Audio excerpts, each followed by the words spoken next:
சிறகடிக்க ஆசை சரியில்ல. அடுத்து வர எபிசோட்ல நம்ம விஜயா இருந்துட்டு ரவியும் ஸ்ருதியும் பேசினதை கேட்ட உடனே ரொம்பவே வருத்தப்பட்டு நேரா பார்வதியோட வீட்டுக்கு போனாங்க.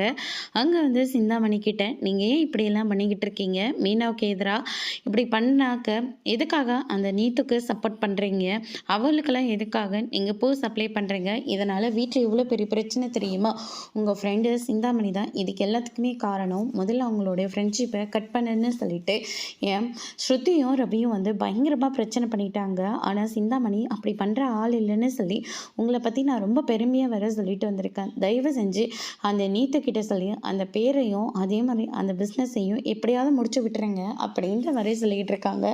நான் வந்து பூ சப்ளை பண்ணலாம், வேற ஒருத்தர் சப்ளை பண்ண தான் போகிறாங்க, அதுக்காக அந்த பொண்ணு அப்படி விட்டு போகிறது கிடையாது. அது மட்டும் இல்லை மாஸ்டர், அந்த அந்த பொண்ணு என்னெல்லாம் பிளான் போடுதுன்னு அது கூடவே இருந்து நான் தெரிஞ்சுக்கிட்டேன், உங்களுக்கு நான் ஹெல்ப் பண்ணுறேன் அப்படின்ற மாதிரி சொல்லிடுறாங்க. அதுக்கு அடுத்து தான் வந்து பார்த்திங்கன்னா நம்ம சிந்தாமணி இருந்துட்டு உன்னை கூடிய சீக்கிரம் உங்கள் மொத்த குடும்பத்தையும் நடுத்தருவில் நிப்பாட்டினா தான் எனக்கு ரொம்ப திருப்தியாக இருக்கும் அப்படின்னு சொல்லிட்டு சிந்தாமணி ஒரு பக்கம் நினச்சிக்கிட்டு இருக்காங்க. அதுக்கு அடுத்து தான் நம்ம விஜயா இருந்துட்டு சிந்தாமணிக்கிட்ட எனக்கு கொஞ்சம் பணம் தேவைப்படுது அப்படின்ற மாதிரி சொல்லிக்கிட்டு இருக்காங்க.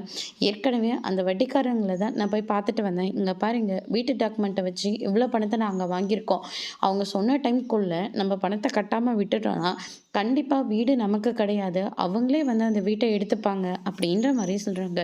இதை கேட்டவுடனே விஜயா பயங்கரமாக ஷாக் ஆகுறாங்க. அதோட பிரம